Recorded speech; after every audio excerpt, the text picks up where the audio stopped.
Hace poco más de 10 años, acababa de salir de la universidad y me había mudado a casa de mis padres para ahorrarme la renta y poder tener comida gratis durante 9 meses antes de irme al estado para estudiar un posgrado. Para ganar algo de dinero, acepté un trabajo de contabilidad de medio tiempo para el dueño de una pequeña empresa que conocía a mi padre. Tenían un negocio de alquiler de maquinaria agrícola básica, un pequeño negocio familiar para el campo. Como conocían a mi familia, confiaron en mí para que fuera ahí unas 15 o 20 horas a la semana y comprobara y archivara los formularios de alquiler. Me asegurara de que nadie se perdiera una fecha de pago, respondiera a uno o dos correos electrónicos sobre precios o disponibilidad, etc. Un trabajo muy fácil. El viejo edificio donde trabajaba tenía unos 90 años y estaba en lo alto de una pequeña colina. Hasta los años 70, el piso de abajo era un viejo bar. Podía trabajar las horas que quisiera, siempre que hiciera el trabajo, así que normalmente entraba después de las 7 de la tarde y me quedaba hasta alrededor de la medianoche o la 1, ya que sabía que estaría solo y podía escuchar música a todo volumen y tomarme mi tiempo. La oficina estaba en el segundo piso del edificio y daba el largo camino de tierra por la entrada. Una noche de invierno había nevado unos centímetros, pero yo estaba desesperado por salir de mi casa, así que entré a trabajar como a las 8 de la noche. Siempre dejaba la oreja abierta al pie de la colina, y créanme si les digo que nunca aparecía nadie por la noche, ya que estábamos literalmente en medio de la nada. Incluso para girar por nuestra corta calle, solo se podía venir a nuestro edificio, y así sabías que no había nada más por aquí.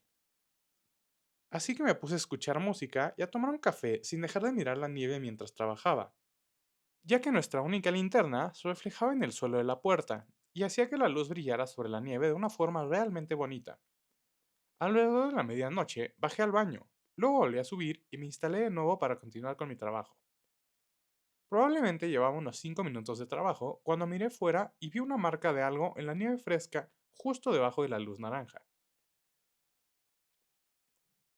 Parecía como si hubiera sido un perro enorme o un animal pesado que acababa de rodar por el suelo sobre su espalda o algo así. Como no lo había visto 15 minutos antes, tuvo que haber sucedido mientras estaba en el baño, ya que seguramente habría visto ese tipo de movimiento a través de la ventana en la que estaba mirando.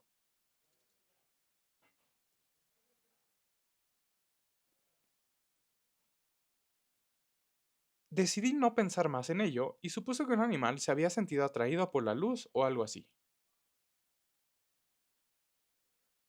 Alrededor de las 2 de la mañana me marchaba, y como siempre, bajé del coche para cerrar la reja, y, para ser sincero, me había olvidado de la marca que había en la nieve, pero cuando miré hacia abajo me sorprendió ver que no se trataba de nieve revuelta, sino que era un ángel de nieve, claramente hecho por un ser humano. Yo solía hacer ángeles de nieve cuando era niño, y son muy reconocibles, así que 100% sabía con certeza que eso es lo que era. Y además, fue hecho deliberadamente debajo del poste de luz. Pero no era de un niño, era una persona muy grande, o bueno, quizá un adulto de tamaño normal, que llevaba muchas capas de ropa de invierno. Miré hacia arriba y vi lo que ya sabía, que quien hubiera hecho ese ángel de nieve podía fácilmente mirar hacia arriba y verme a través de esa ventana, así que debió esperar a que yo bajara al baño para hacer ese ángel.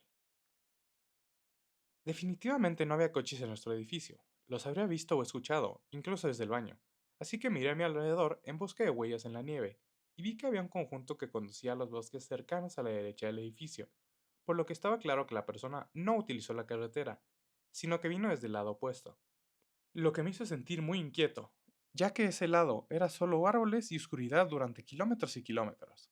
A estas alturas me estaba asustando y me di la vuelta para volver a mi camioneta. Y entonces lo oí. Antes de que pudiera entrar a la camioneta, oí una risa fuerte y aguda que venía del bosque. Casi sonaba como una risa falsa, como la de la bruja del mago de Oz, o como si alguien la estuviera haciendo falsa a propósito. Estaba lo suficientemente cerca como para saber que podían verme, pero yo no podía verlos en absoluto, ya que aparte de la lámpara bajo la que estaba, no había iluminación. Tras unos segundos de risas, pararon, y entonces se hizo el silencio en todas partes, excepto por el latido de mi corazón en mis oídos. Entonces empezaron a reírse de nuevo, pero esta vez más fuerte, más bien como una combinación de gritos y risas. Me quedé paralizado durante 5 segundos, escuchando aterrado.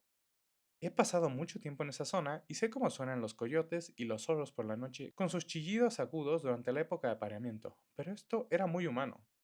Daba la sensación de que era un hombre adulto intentando emular la risa de una mujer, como si alguien intentara emitir un chillido de risa falso y aterrador para asustar a alguien. Pues funcionó, me asusté mucho. Después de esos 5 segundos, me llené de adrenalina, me subí al coche y me fui de ahí lo más rápido que pude sin salirme de la carretera. Trabajé allí otras 6 semanas más o menos y nunca tuve ni un solo problema, aunque sabía dónde guardaba mi jefe su pistola y siempre me aseguraba de que estuviera ahí cuando empezaba mi turno. Y obviamente, a partir de entonces, siempre cerré la puerta con llave.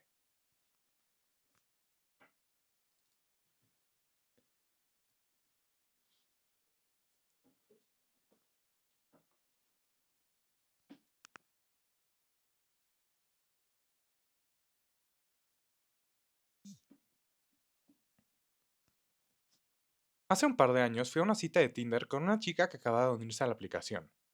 Ella parecía normal al principio, pero después de hablar durante 1 hora o 2 en persona, comenzó a dar esa vibra que algunos niños educados en casa tienen. No es que sea algo malo, pero básicamente, como si no hubieran tenido tanta interacción humana. De todos modos, supe muy pronto que se trataba de una situación de una sola salida. Ella era agradable, pero no teníamos nada en común, sobre todo porque ella era muy evasiva acerca de cualquier detalle personal. Fui a dejarla a su casa y pedí ir al baño. Tengo la vejiga pequeña y había bebido cervezas rápidamente en el bar, y luego mucha agua para diluirlas. Entré y vi que en su salón había unas 30 sillas plegables colocadas en fila frente a una pared, como si fuera una funeraria, una iglesia o algo así. No había sofás, ni mesas, ni altar, ni podio, solo 30 sillas en fila orientadas hacia una dirección. Le pregunté si había tenido una fiesta o algo recientemente y me dijo que no, y su actitud cambió al instante y me miró fijamente, como si estuviera enfadada y yo hubiera dicho algo que la ofendiera. Miré a lo que debería ser el comedor y estaba vacío, excepto la alfombra, sin mesas, sin marcos de fotos, etc. Las escaleras que subían al segundo piso también tenían un detalle. Cada escalón estaba pintado de un color diferente, como el arco iris, pero era pintura que parecía como si la acabaran de echar. Me dio muchas vibras extrañas.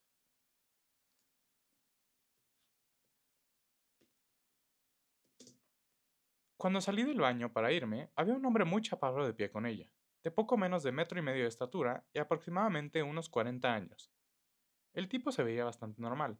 Llevaba pantalones caqui y una playera polo, pero se mantenía erguido con una postura extraña, como si fuera un maniquí. Tenía los brazos rígidos y no parecía pestañear. Estaban los dos de pie frente a mí, mirándome, no como si estuvieran enfadados, sino con una mirada intensa. Pensé que me iban a robar algo así, pero el hombre fue a darme la mano y dijo que era su padre. Le dije que encantado de conocerle y que tenía que irme. Ninguno de los dos respondió. Me dirigí hacia la puerta y se giraron casi al unísono para verme salir. Caminé hasta mi coche y mientras me alejaba, los vi mirando juntos por la ventana, con el brazo del padre alrededor de ella. Y lo más raro es que a la luz de la calle, pude ver que el padre estaba babeando mientras me miraba, como si la mitad inferior de su cara se hubiera empapado de su propia saliva en los últimos 30 segundos, y me vieron alejarme mientras ese enorme montón de baba en su cara y boca brillaba en el reflejo de la luz. Sin embargo, lo más aterrador fue que la noche siguiente, el padre vino al bar en el que yo trabajaba, se sentó en una mesa y se limitó a observarme mientras bebía ginebra. A mi jefe también le daba escalofríos esta persona, y pensé que mi mejor camino era simplemente no hablar con él. Parecía un poco enfadado porque no me acercara, pero se limitó a beber su copa durante unos 20 minutos y luego se fue. Le vi escribir algo en su servilleta durante un rato, pero cuando recogí la mesa no había nada. De todos modos, volví a mi cuenta de Tinder y no volví a ver a ninguno de los dos. Una vez pensé en pasar por su casa, pero me extrañó lo suficiente como para no hacerlo.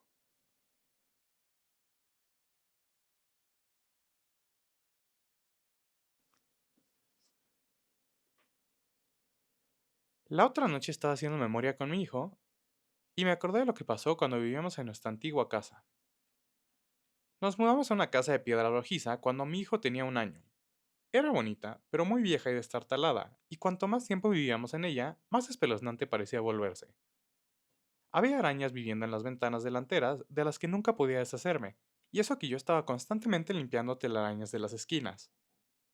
Toda la casa tenía molduras de caoba tan viejas que el acabado se había ennegrecido y quebrado en algunas partes, y el comedor estaba cubierto de paneles de roble oscuro con una enorme repisa tallada que le daba el aspecto de una logia masónica. Mi marido y yo siempre bromeábamos diciendo que era la casa perfecta para Halloween. De hecho, celebramos varias fiestas de Halloween mientras vivimos allí y apenas tuvimos que decorarla. El sótano de esta casa de piedra rojiza era realmente espeluznante. Había una habitación que sí podíamos usar, donde teníamos la bicicleta fija y un sofá para ver películas. Pero la otra habitación del sótano estaba cerrada con candado. Nuestra casera no había podido deshacerse de todas sus cosas, así que utilizaba esa habitación como un almacén.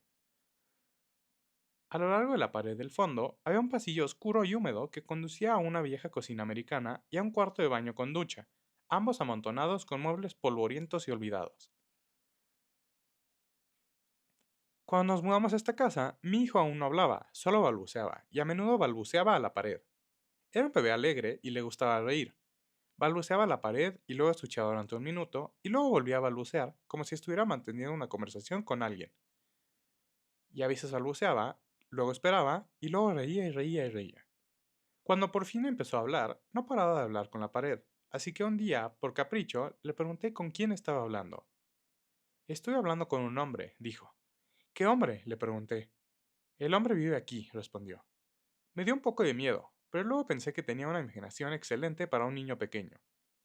Y vaya si era consistente, porque cada vez que le preguntaba con quién estaba hablando, respondía con el hombre, y se reía y reía y reía. Una noche estaba en la cocina preparando la cena, y oí la puerta del sótano abrirse y cerrarse. Supuse que era mi marido, pero entonces oí que subían corriendo las escaleras y que arañaban la puerta. Y entonces mi hijo irrumpió por la fuerza sollozando y llorando, obviamente aterrorizado. Lo cogí en brazos y lo abracé, pero estaba temblando. Le pregunté que qué pasaba, pero lo único que decía era ¡El hombre! Una y otra vez. No volvió a hablar con la pared y pasó mucho tiempo antes de que se aventurara a bajar al sótano. No mucho tiempo después, estaba atrás, el sótano había sido utilizado como consultorio médico por un hombre que vivía en la casa. No tengo ni idea de si este era el hombre o quién era el hombre, si era un fantasma u otra cosa, pero sí sé que el sótano era espeluznante. En el pasillo había un trozo de suelo que había sido cortado y sustituido. Un día lo levanté por curiosidad y debajo había un pequeño hoyo que había sido excavado, y en ese hoyo había un hacha. Me alegro que nos hayamos ido de ahí.